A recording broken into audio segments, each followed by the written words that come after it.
Good morning and welcome to Webinar Wednesdays with SMP. We're glad to have you all with us this morning. My name is Sunny Lawless and I'm the volunteer coordinator for our SMP programs. I'll be your presenter today along with Shay Lewis, who is our community outreach specialist in Georgia. Today for our June installment of Webinar Wednesdays with SMP, we're going to talk about volunteering for SMP, volunteering for our program. During the presentation, you're welcome to type any questions you may have into the chat, but we're going to hold those until the very end when we open it up for question and answer. There will be a prize drawing at the end of the presentation today. You must have been registered to attend the webinar prior to 10:15 this morning in order to have your name on the wheel, and you must be present to win. Now, before we get started, I do have to let you know that this project was supported by the Administration for Community Living, Department of Health and Human Services as part of a financial assistance award with 100% of funding from ACL-HHS. The contents are those of the authors and do not necessarily represent the official views of, nor an endorsement of, ACL-HHS or the U.S. government. So who is Senior Medicare Patrol? Well, SMPs are grant-funded projects, like we just said, of the U.S. Department of Health and Human Services and the Administration for Community Living. All grantees have a shared national identity through a national program name and logo. Every state has an SMP program. In Georgia, Louisiana, and Mississippi, SMP is sponsored by AdviseWell.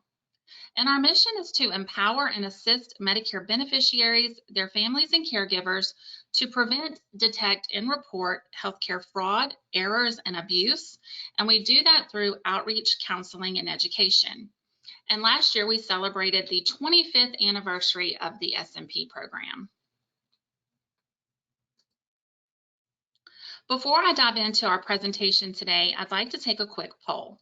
Our question is, what do you think the benefits are of volunteering for older adults? And if you'll give me 1 second, I will launch that poll and you should see it appear on your screen, and go ahead and take a look at it. Our options are: it's good for your mental health, it prevents loneliness and isolation, it gives you a feeling of purpose, and it helps you learn new skills. And I'll give everyone a moment to pick their answers.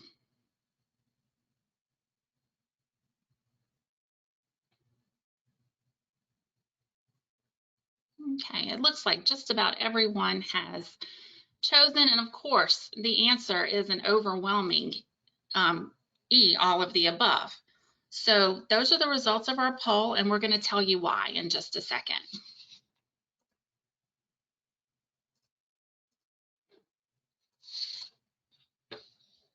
So there are many, many, many benefits of volunteering for older adults.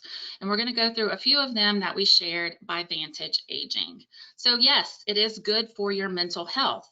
Volunteering keeps the brain active, which contributes to mental health. Meaningful and productive activities can help you feel happier and help you have a more positive outlook on life. According to the National Institute on Aging, volunteering could also lower your risk of dementia and other health issues. It also helps prevent loneliness and isolation. So social isolation is a major issue that many older adults face. The feeling of loneliness and few interactions with others can negatively impact a person's health. Getting out into your community and volunteering promotes socialization. Plus, individuals who engage in volunteering activities experience a shorter course of depression than those who do not. It also gives you a feeling of purpose. As we grow older, our sense of purpose might begin to fade. You know, our children grow up and they move out of the house, we retire from our jobs, and some physical activities become more difficult.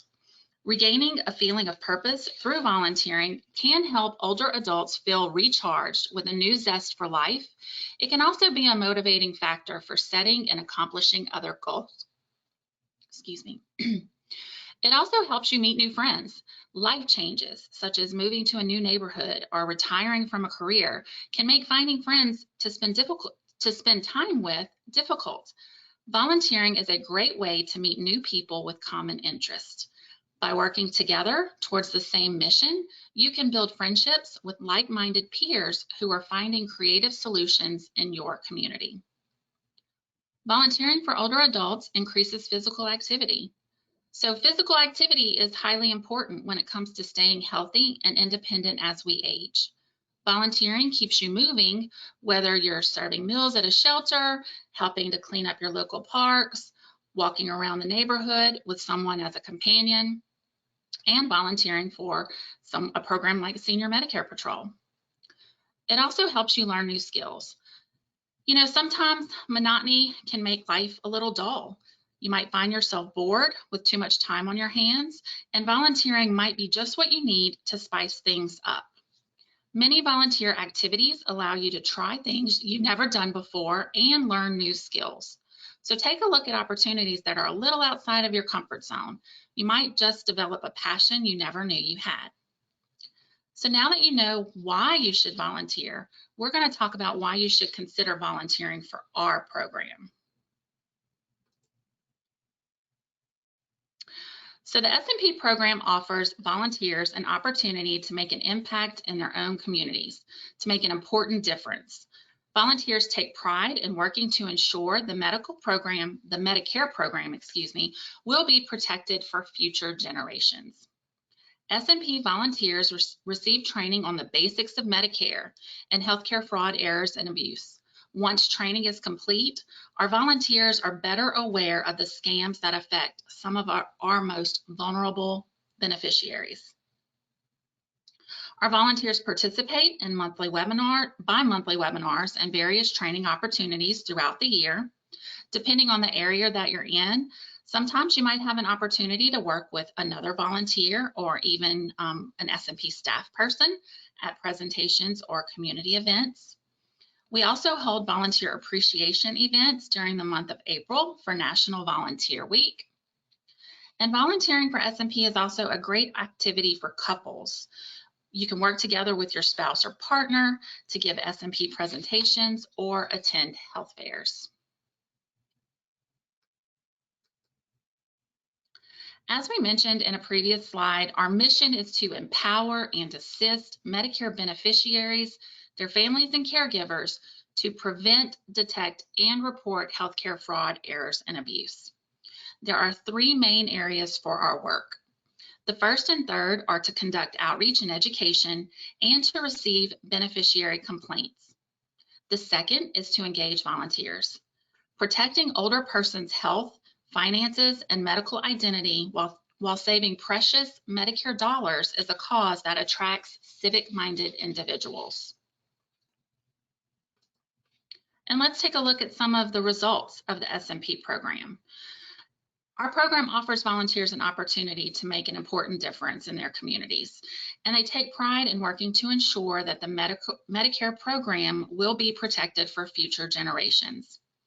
These are the results from 2022.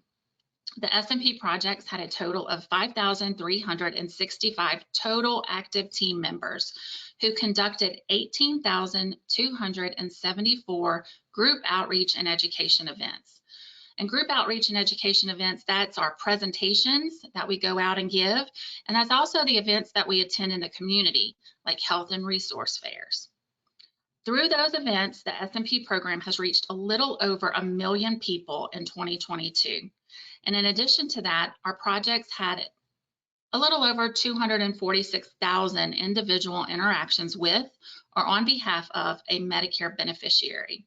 Now, an individual interaction are those conversations that we have with beneficiaries and others on, one-on-one. There are several ways that someone could become involved with our program. We're going to take a look at the 3 volunteer opportunities that we currently have available. Those are staffing exhibits, giving group presentations, and becoming a community fraud fighter and distributing information. The first volunteer opportunity I want to talk about is staffing exhibits. It's basically just as it sounds.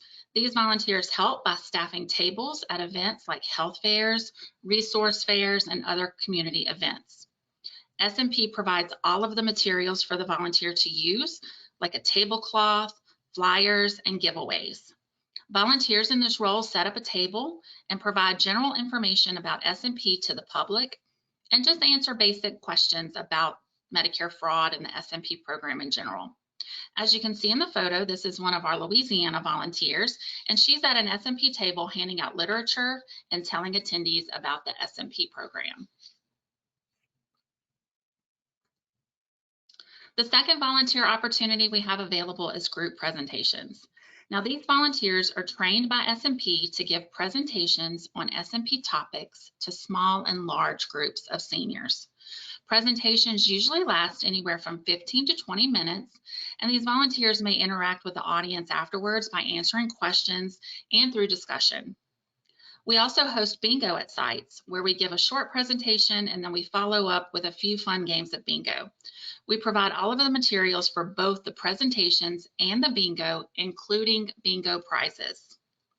You will hear a sample presentation during the second half of this webinar from Shay. It's going to be our standard prevent, detect, report presentation, but we also have a lot of other fraud topics that our volunteers can choose from, like identity theft, durable medical equipment fraud, understanding your Medicare summary notice, and more. During orientation, our volunteers receive scripts and other materials to help them as they start their journey as an SMP volunteer. Our last volunteer opportunity is for community fraud fighters and information distribution. Our community fraud fighters share information in community living settings like independent living facilities and senior housing sites. This opportunity is really on an as-needed basis when we have materials like flyers, very important fraud alerts that we need to get out there, and newsletters that need to be shared in the communities. They may also set up a table at these facilities or sites and provide information to those who visit the table about the SMP program.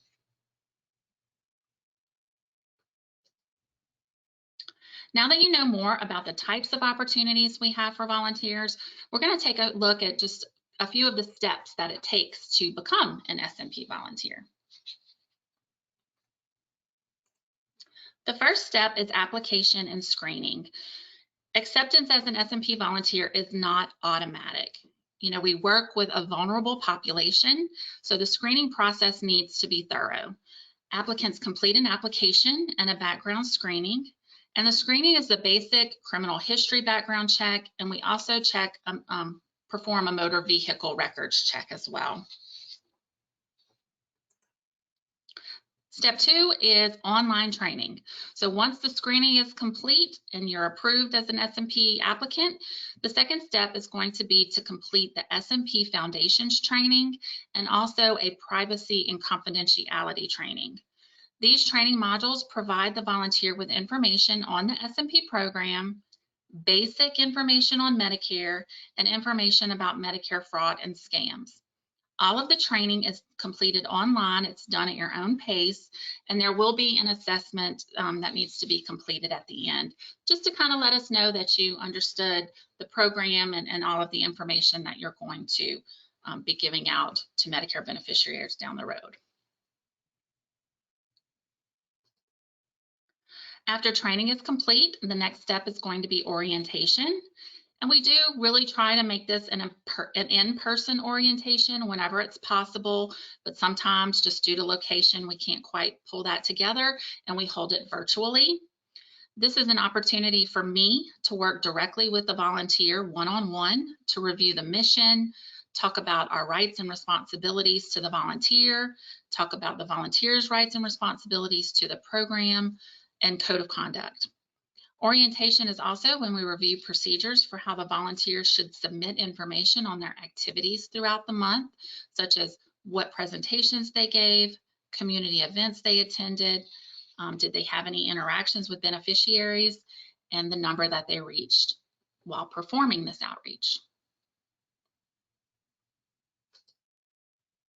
The graphic shows you some of the ways that you can become involved as a volunteer. You can conduct outreach and education. Complete continuing education trainings. There are several out there that are online that are available for you to take once you finish your initial training. You can also attend and participate in our bi-monthly volunteer check-in webinars, attend and participate in our yearly volunteer appreciation events, and also complete training and screening refreshers when the time comes for you to do so.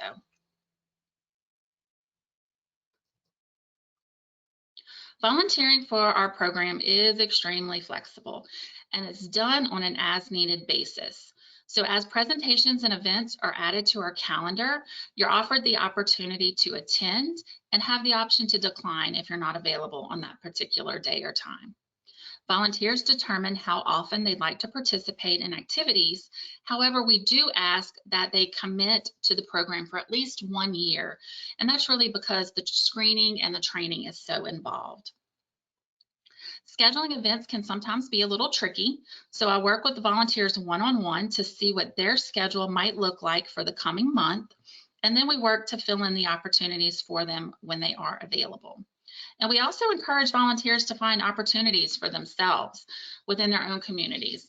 You know your community better than I do. So you and I can work together, or the volunteer and I can work together to find locations where SMP presentations are needed. Here's a look at some of our volunteers in action at different events. As you can see, these volunteers are working at community events where a table is set up and they're handing out SMP information. And so you see some of the things that we provide, like giveaways and flyers and a tablecloth.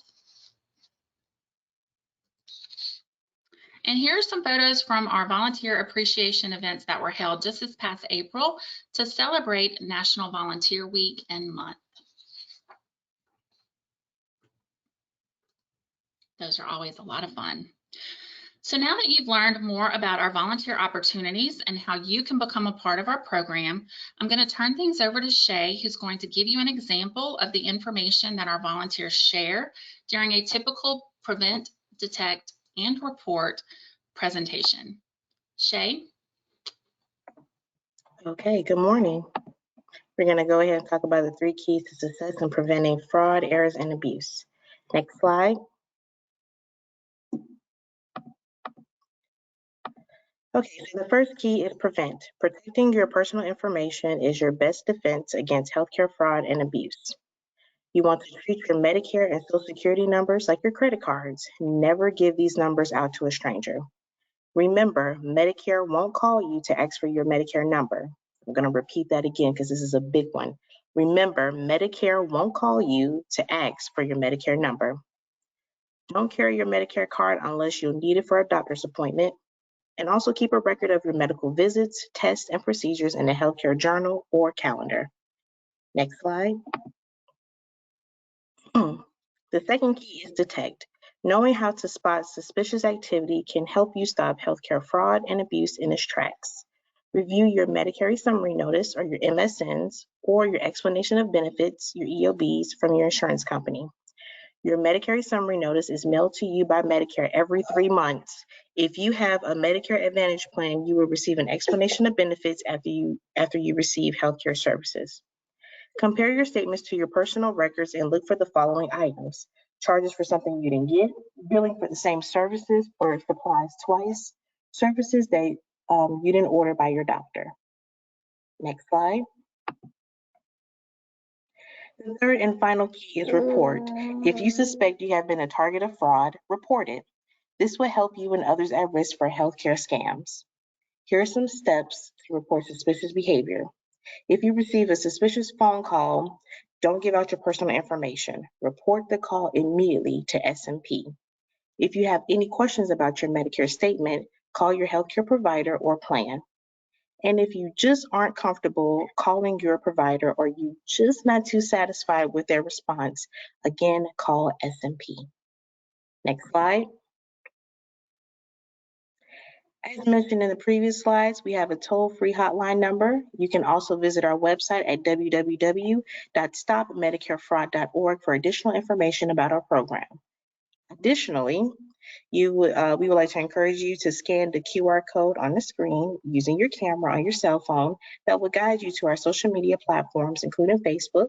We have a Facebook page for Georgia, Louisiana, Mississippi, and our Spanish Facebook pages, YouTube, and our podcast, Sip and Learn with SMP on Spotify and Apple Podcasts. Next slide. Coming up next month for Webinar Wednesday, we will discuss DME fraud and scams. The webinar is scheduled for July 19th at 10:30 a.m. Central Time or 11:30 a.m. Eastern Time.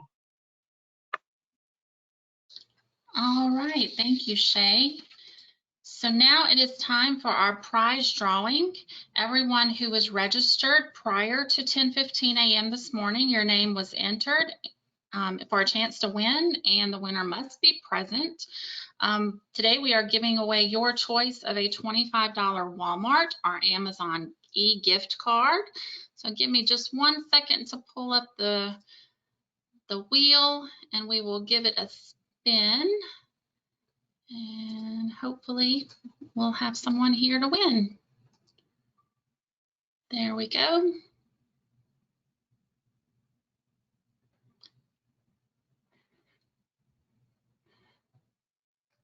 All right, congratulations, Mark. It looks like you're our winner for today's prize drawing. I will be in touch with you shortly to get some information from you to make sure we can get you that prize. All right. Let's see if I can get back to the screen we were here. Let's see, there we go.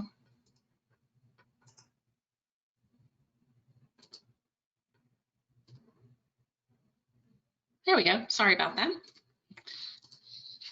All right, so before we wrap up today's presentation, if you have more questions about volunteering for our program or would like to receive one of our volunteer information packets, I'm going to send an email out a little bit after the webinar just as a thank you. And, if you have any questions, just please reply to that email and ask away. And, we can have a phone conversation if you are interested in learning more about our volunteer opportunities and volunteering for our program. So I do want to open it up to question and answer. If you have a general question regarding the information we presented today, please raise your hand and I'll unmute your line and you can ask your question. And while I give everyone an opportunity to do that, I did put a link in the chat to a short survey, and we would appreciate it if you would take a moment to complete that survey just to let the Administration for Community Living know how we did with today's presentation. I'll also include that link in the thank you email that I send a little bit later.